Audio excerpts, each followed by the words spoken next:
Negroes moving to Africa after slavery to start their own country, a good idea or a bad one? An idea that made sense or an idea that was just too good to be true? Now, Mr. Booker T. Washington is going to help us answer this question, since this was a hot topic in the country during the time he lived. Now, he talks about this in his 1899 writing, The Future of the American Negro, which we have contained right here in the Booker T. Washington collection. So let's open up this bad boy and see what he revealeth to us today. Integrity. We have seen how the ending of slavery and the beginning of freedom produced not only a shock, but a standstill, and in many cases a collapse that lasted. I remember not long ago when about 500 colored people sailed from the port of Savannah bound for Liberia, that the news was flashed all over the country. The Negro has made up his mind to return to his own country, and that in this was the solution of the race problem in the South. Now, the Negro wasn't returning anywhere, because to return means they had to be going back to some place again. And those who were labeled as Negroes in America weren't from anywhere other than America. So there was no place to return to. In most cases, not all, but the majority of their ancestors had been recently from Africa. But those people didn't identify themselves as Negroes. So let's understand that. So after slavery, when some Negroes decided to move to Liberia, some people in the U.S. thought that this would be the solution to the race problem. And if we remember, this relocation was something that some of the northern and southern whites hoped for, because they were trying to duck and dodge dealing with the huge social problems that Negroes were expected to present after slavery. They knew that the Negro's mind was destroyed, and they hoped that they could use them up as slaves and then send them off to another country where they would be left to fend for themselves. But these short-sighted people forgot the fact that before breakfast that morning, about 500 more Negro children were born in the South alone. So 500 left, but 500 more were born again the same day. So Negroes weren't leaving fast enough to deplete the Negro population in America. And then, once in a while, somebody is so bold as to predict that the Negro will be absorbed by the white race. Let us look at this phase of the question for a moment. It is a fact that if a person is known to have 1% of African blood in his veins, he ceases to be a white man. The 99% of Caucasian blood does not weigh by the side of the 1% of African blood. The white blood counts for nothing. The person is a Negro every time. So it will be a very difficult task for the white man to absorb the Negro. This is another one of those rules that white Americans came up with and Negroes accepted. If a person has 1 drop of Negro blood in them, then that person is a Negro. Now, how much sense does this make? Well, it makes a whole lot of sense for people who are trying to dominate other people. The idea here was to keep whiteness as a high status. So anyone mixing with Negroes, the low status, was automatically cast into the group of undesirables. This here is psychological and ideological warfare. You got to understand this. In this instance, the white group develops as a sort of elite membership. And whoever doesn't meet the requirements is classified as something else. Now, the only way this type of ideology works is when you get a whole bunch of people to believe in it and buy into it. And then they start to see the world in the way that the whites designed it, in the mental realm. That's how they infiltrated the mind of Negroes and made them believe in their own inferiority. Just like Dr. E. Franklin Frazier stated. That's why you got to get your mind untangled from many of these counterproductive and outdated ideas, because they were designed to destroy certain people who accept them. Now, I know many people may not fully comprehend what's being said, because a certain worldview has been drilled so deeply into the mind. But I know a few of you do understand, and that's all that matters. Somebody else conceived the idea of colonizing the colored people, of getting territory where nobody lived, putting the colored people there and letting them be a nation all by themselves. Taking Negroes not too far removed from slavery and giving them their own country would have been an interesting predicament. Now, I'm not sure exactly how that would have worked out, but my guess is not very good, unless they had a great proportion of leaders like Mr. Frederick Douglass, Mr. Washington, Mrs. Harriet Tubman, and Dr. Du Bois, and they had to all be on the same page. And it would have had to have been a bunch of them. I'm talking one of them for every 4 or 5 Negroes or something like that. It couldn't have been just a handful of them, because the mass of Negroes had too many underworld members who multiplied too fast. So you have to have a much higher ratio of sincere, group-thinking, ambitious members to counteract the forces of the underworld. Do you see what I mean? Because the forces are strong, and they're strong on either side. And either side could take over depending on how much leverage and how much momentum it has. So it would have been a wild ride if Negroes were left to their own country after slavery, although some whites and blacks did try to push for that particular movement. There are 2 objections to that.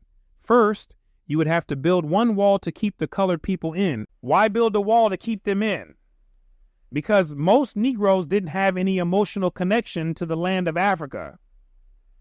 So forcing them to move to some place they were unfamiliar with and didn't want to go, you would have needed a wall to keep them from leaving, and another wall to keep the white people out. And a wall would be needed for the whites because they couldn't control themselves enough to stop trying to exploit people. The impulse to take advantage of the vulnerable was too strong in them. They had in their minds that everything and everyone must be dominated and controlled. And they believed deep down that if they weren't the ones to do the dominating, then someone else would eventually come and do it to them. If you were to build 10 walls around Africa today, you could not keep the white people out, especially as long as there was a hope of finding gold there. That's right, because in their philosophy, they must control all the resources and then use them for profit. And they were and still are very driven by that outlook. The end goal for a lot of them in positions of power is to maximize profits, and this is something they will do at the expense of just about anything, because they are lacking in character too. That's why I say that having a lot of money doesn't make people of good character, and the one doesn't necessarily determine the other, right? Now let's continue. I have always had the highest respect for those of our race who, in trying to find a solution for our southern problem, advised a return of the race to Africa, and because of my respect for those who have thus advised, especially Bishop Henry M. Turner, I have tried to make a careful and unbiased study of the question during a recent sojourn in Europe to see what opportunities presented themselves in Africa for self-development and self-government. So Mr. Washington didn't dismiss the idea up front. He actually took a deep dive into the matter, since he says he respected the people who suggested for Negroes to move to Africa. And here's what he concluded. I am free to say that I see no way out of the Negroes' present condition in the South by returning to Africa. He didn't see Negroes relocating to Africa as a workable solution. It didn't make sense to him. And here's why. Aside from other insurmountable obstacles, there is no place in Africa for him to go where his condition would be improved. Observe. All Europe, especially England, France, and Germany, has been running a mad race for the last 20 years to see which could gobble up the greater part of Africa, and there is practically nothing left. Old King Cetewayo put it pretty well when he said, "First come missionary, then come rum, then come traders, then come army." The old king caught on to the ways of the European conquerors. They send the missionaries in first to make the people believe that they're dealing with the devil. And once the missionaries convince the people that they have a problem, then the missionaries provide them with the solution, which is a European-looking Jesus that's supposed to fix everything in their lives. This right here butters them up and it softens them up.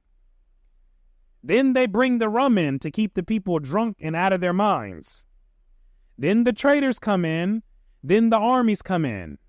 And when the people of Africa lift up their eyes, they find themselves with the Bible in their hand, fighting each other over which doctrine is true, while the Europeans have the land in theirs, figuring out where to divide it and what to rename it. You see? It's so basic and obvious, yet it's so effective and it works just about every time. And Cecil Rhodes has expressed the prevailing sentiment more recently in these words. I would rather have land than And Cecil Rhodes is directly responsible for the killing of thousands of black natives in South Africa, that he might secure their land. He killed thousands of South African people with brown skin just so he could take the land. Now, what type of ideas does a person have to have in their mind that would allow them to kill thousands of people just for some land? Think about that. In a talk with Henry M. Stanley, the explorer, he told me that he knew no place in Africa where the Negroes of the United States might go to advantage. But I want to be more specific. Let us see how Africa has been divided, and then decide whether there is a place left for us. On the Mediterranean coast of Africa, Morocco is an independent state. Algeria is a French possession. Tunis is a French protectorate. Tripoli is a province of the Ottoman Empire. Egypt is a province of Turkey. On the Atlantic coast, Sahara is a French protectorate. Adrar is claimed by Spain. Senegambia is a French trading settlement. Gambia is a British crown colony. Sierra Leone is a British crown colony. Liberia is a republic of freed Negroes. Gold Coast and Ashanti are British colonies and British protectorates.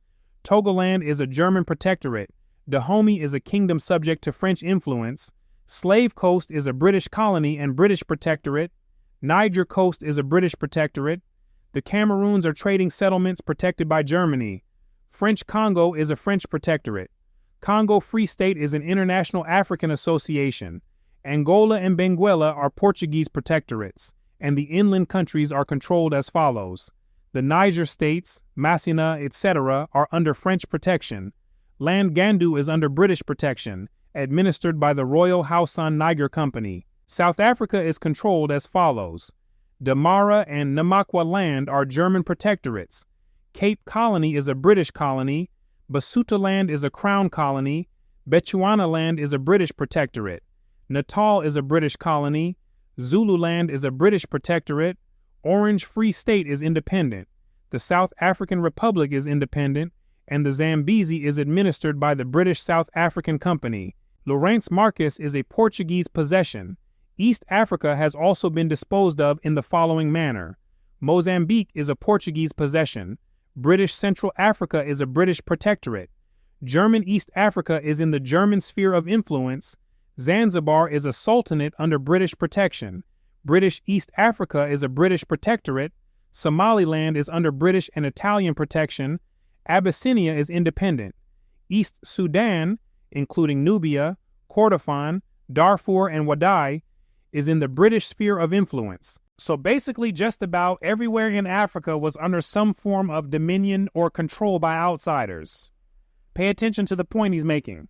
It will be noted that when one of these European countries cannot get direct control over any section of Africa, it at once gives it out to the world that the country wanted is in the sphere of its influence, a very convenient term, meaning don't touch it because this is ours, even though we haven't conquered it yet. This is dealing with the scramble for Africa in the late 1800s, where Europeans rushed into the continent, divided it amongst themselves, and renamed a large portion of it. You know, the typical European colonizer tactics. If we are to go to Africa and be under the control of another government, I think we should prefer to take our chances in the sphere of influence of the United States, which is where Negroes were from, were familiar with, and wanted to stay. All this shows pretty conclusively that a return to Africa for the Negro is out of the question, even provided that a majority of the Negroes wish to go back, which they do not. The point being that there was no fully escaping the Europeans and the whites. So no real advantage of moving to a place they had never been and a place where the vast majority of Negroes did not want to go. They didn't see Africa as their home. And that's part of what makes a place a home. You have to feel yourself to be on the same frequency as the area. And for most Negroes, it had been centuries past since anyone from their lineage felt any type of connection for that land. Now, obviously, some did, and still today there are some that do. But most from this lineage do not. Just like most white Americans don't feel Europe to be their homeland. That's their ancestors' homeland, not theirs. And I've seen some people in the white American community try to claim ties to places in Europe, like Ireland.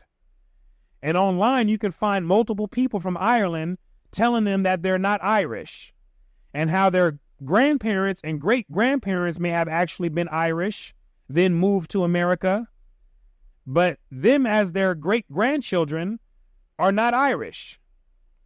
And they feel they have to set the record straight on this because they say a lot of white Americans visit Ireland and start claiming that they're Irish. And they're doing this to the actual Irish natives. And apparently many of the Irish natives don't like that. Today, we're going to be analysing Americans that think they're Irish. Americans that think they're Irish are definitely not Irish, but it's not their fault for getting mixed up. The tourism industry commissioned movies like The Quiet Man and Banshees of Inisherin to create a false memory in Bert from Wisconsin's Middle American consciousness, manipulating him into feeling a personal connection towards orange jumpers, shamrocks and sheep. But on a positive note, he just found out that Ireland isn't actually in the UK. Ireland isn't actually in the UK. He just found out that Ireland isn't actually in the UK. I'm from Connecticut in the States, but my father's from Tyrone, so I'm Irish. Okay. Americans that think they're Irish are so cute. They're a naive, hopeful species that think a random Irish person is going to lead them to a pot of gold. But in the current climate, they'd be lucky to find a pot to piss in. We know all about the fact that y'all aren't part of the UK. Oh, you know that? Yeah. Oh, okay, We good. watched a Netflix special on it right before we came. Oh, is that, you To found get in out touch from with our- Netflix? to get in touch with our Irish roots. Americans that think they're Irish see Ireland as a blank canvas into which they can splurge their all-American seed, which is why as soon as they step off the plane, they waste no time in telling everyone about how great it is to be back in the motherland, before walking directly into a self-proclaimed Irish pub and handing over a tenner for a pint of watered-down stout to celebrate their 23andMe diagnosis of 3% Irish. Americans that think they're Irish are highly creative beings. They're completely undeterred by the parameters of reality. They refuse to let being born and raised in the USA get in the way of their imaginary Irishness. Therefore, Americans that think they're Irish come here to find a new national sense of self, because their current one is just guns, double-glazed donuts, and Donald Trump. And I say this to provide some type of parallel in the case with the Negro. Although it's not an exact parallel, because Negroes not only became culturally different, but also genetically different from the Africans as well. So they were just a different people from the way I see it. I could care less how the Europeans and the whites want to classify it, because if you leave it up to them, they'll just lump all the people together as blacks and then call it a day. Right? With no type of cultural separation or anything. Just all black. Right? And I'm not going for that. So I classify it how I want to classify it. Point blank, period. Now let's finish up. The adjustment of the relations of the two races must take place here, and it is taking place slowly but surely. As the Negro is educated to make homes and to respect himself, the white man will in turn respect him. And who really cares if the white man respected them? As long as the white man didn't try to exploit them by using the laws and by using the government to do so, then who cares about earning the respect of the whites? As long as nobody is getting verbally or physically violent and tearing up people's neighborhoods, then who cares about getting the respect of the whites? Now, I do understand why he said this here, because at the time, the whites were doing everything that I just named. So I understand why he felt that it was needed to voice that, right? But realistically, that should never be a goal to reach for. What people need to focus on now is having respect for themselves and building communities that have a healthy atmosphere for that type of development. Everything else is for the birds, right? And so with that being said, we're going to pick up on some more of this fire coming from Mr. Washington in the next commentary. So I thank you right now for your time and attention. My name is Brooklyn St. Michael, and I'll see you in the free world.